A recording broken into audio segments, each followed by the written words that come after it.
Renungan Pagi Menjadi Putra dan Putri Allah oleh Ellen G. White, 18 Februari 2021. Mari kita berdoa. Bapa kami yang di sorga, Allah pencipta langit dan bumi, laut dan segala isinya, Allah yang maha besar, maha kuasa, sumber segalanya, yang kami sembah selalu melalui anak-Mu yang tunggal, Yesus Kristus. Terpujilah Yesus anak Allah yang maha tinggi, yang adalah penebus, penolong, penghibur, pengantara kami. Pada pagi hari ini kami bersyukur boleh bangun dan berbakti dan sebagaimana membaca dan mendengarkan nasihat firman-Mu. Kiranya Roh-Mu ya Yesus menguasai kami sehingga kami mengerti dan menjadikan ini pembaharuan dalam hidup kami. Beserta kami sepanjang perbaktian ini, kehendak-Mu yang jadi, ampunkan kami akan dosa dan salah, karena kami berdoa hanya dalam nama anak Allah yang tunggal, Yesus Kristus, yang adalah Tuhan dan Juru Selamat kami. Amin. Renungan hari ini akan dibacakan oleh Ibu Merlin Mamentu. Silahkan Ibu Merlin. Shalom, selamat pagi saudaraku yang terkasih dimanapun saja kita berada. Judul renungan pagi kita pada pagi ini adalah Kristus datang ke dunia untuk menggenapi hukum Taurat. Ayat tema terdapat dalam Matius 5 ayat 17. Janganlah kamu menyangka bahwa aku datang untuk meniadakan hukum Taurat atau kitab para nabi. Aku datang bukan untuk meniadakannya, melainkan untuk menggenapinya. Allah memilih Israel sebagai tempat penyimpanan harta kebenaran yang tidak ternilai harganya untuk segala bangsa, dan Ia memberikan hukumnya kepada mereka sebagai standar karakter yang mereka harus diperkembang di hadapan dunia, di hadapan malaikat-malaikat, dan di hadapan dunia-dunia yang belum jatuh dalam dosa. Melalui ketidaktaatan dan ketidaksetiaan, bangsa pilihan Tuhan memperkembang suatu tabiat yang berlawanan dengan tabiat yang dimaksudkan Allah, supaya mereka berkembang oleh menuruti hukum-Nya. Mereka menaruh bentuk dan tujuan mereka atas kebenaran sendiri, membuangkan daripadanya tujuan Allah. Hukum Allah sedang ditanam di bawah catatan bentuk-bentuk upacara secara lahiriah saja, seperti pembasuhan tangan sebelum makan dan pembasuhan cawan-cawan dan mangkuk-mangkuk. Persepuluhan dituntut keras atas rempah-rempah kebun yang sederhana. Bagi orang-orang yang lebih mengutamakan perkara yang kecil-kecil ini, Kristus berkata, yang satu harus dilakukan dan yang lain jangan diabaikan.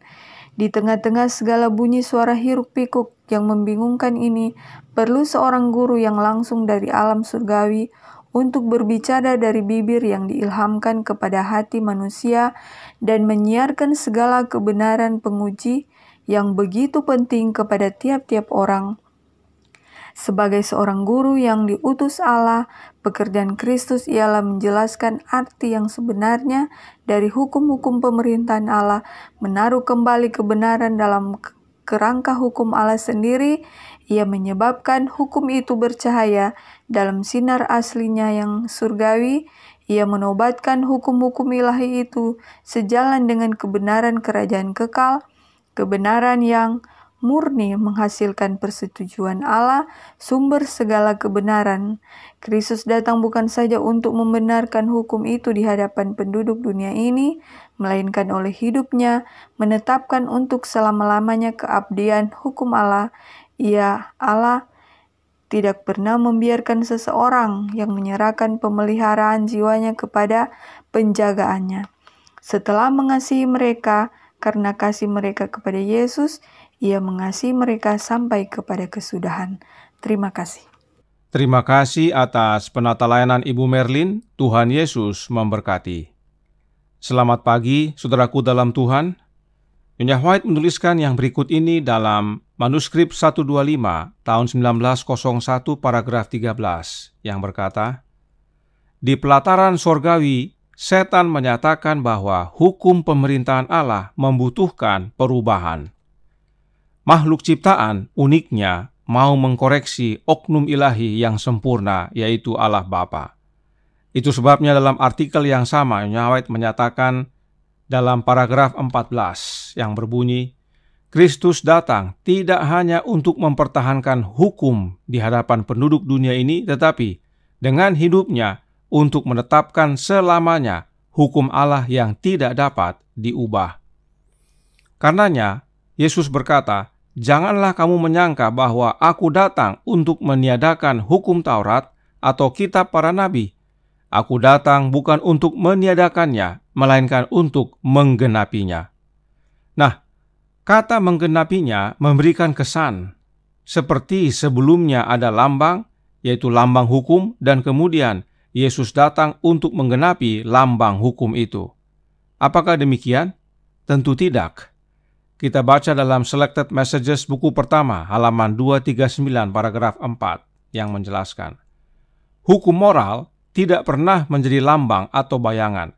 Itu ada sebelum penciptaan manusia dan akan bertahan selama tahta Allah tetap ada.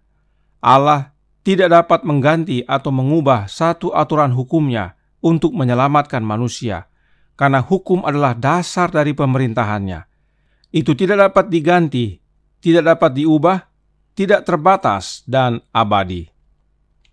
10 hukum itu bukan bayangan atau lambang, dan 10 hukum itu Allah Bapa tidak bisa rubah untuk selamatkan manusia.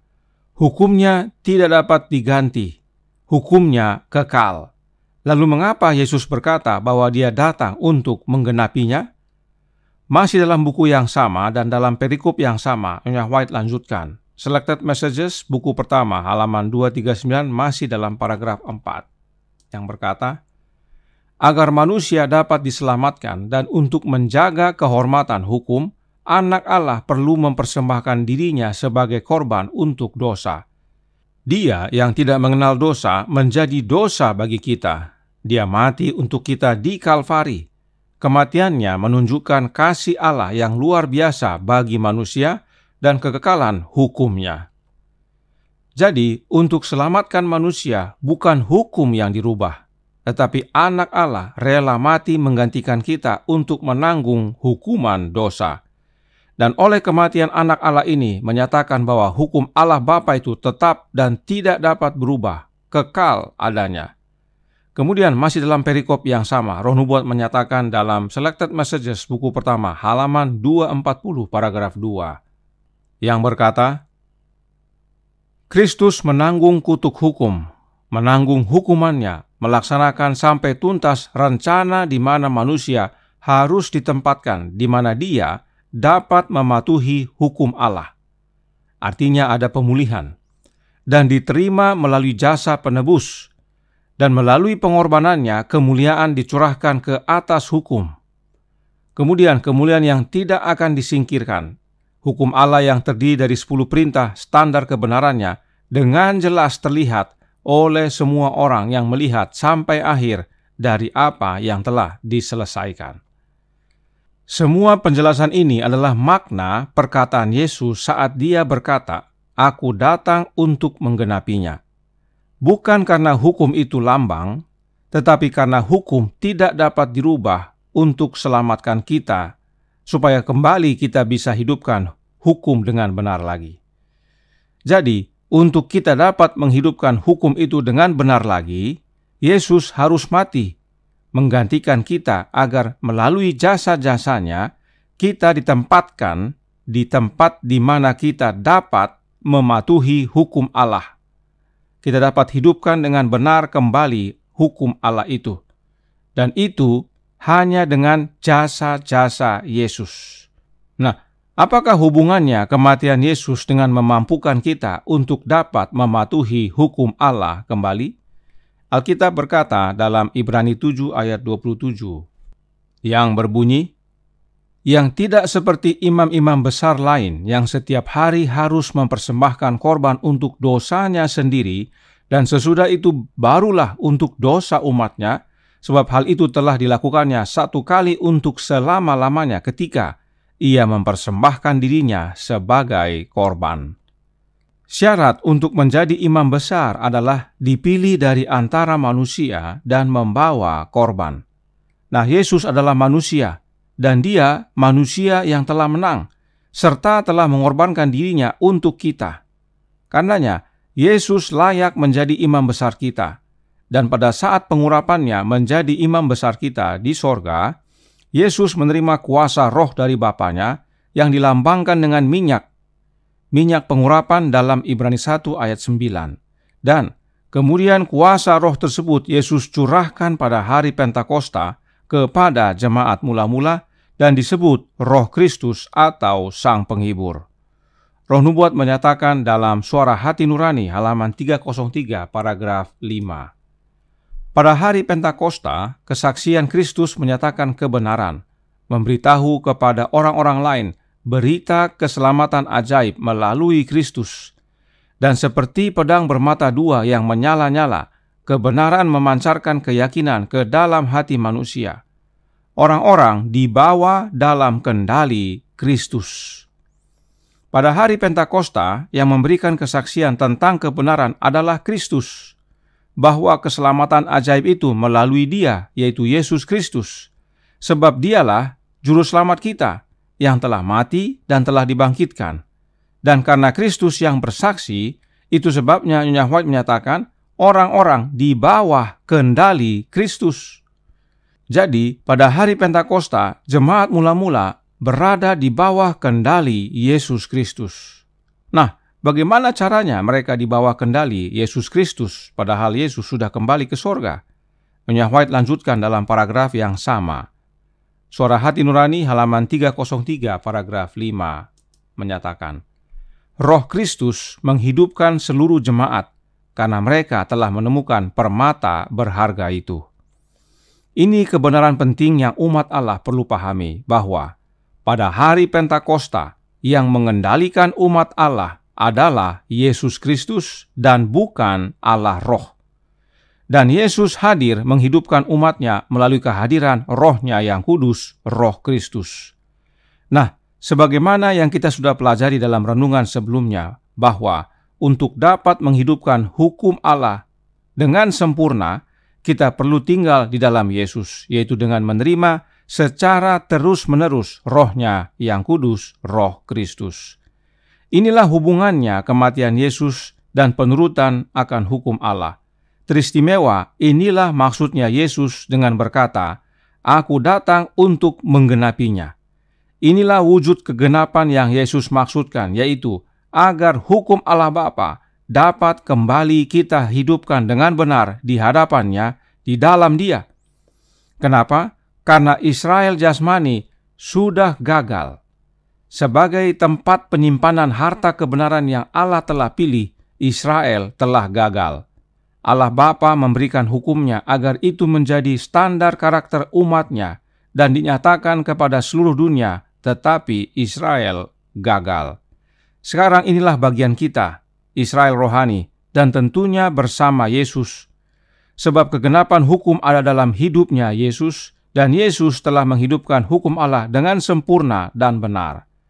Itu sebabnya Roh Kristuslah yang kita perlukan lebih dari segalanya.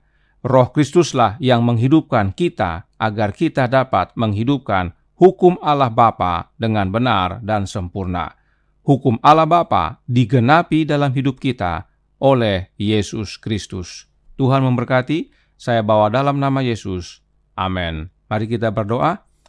Bapa kami yang di sorga, Allah pencipta langit dan bumi, laut dan segala isinya, Allah yang maha besar, maha kuasa, sumber segalanya, yang kami sembah selalu melalui anak-Mu yang tunggal, Yesus Kristus.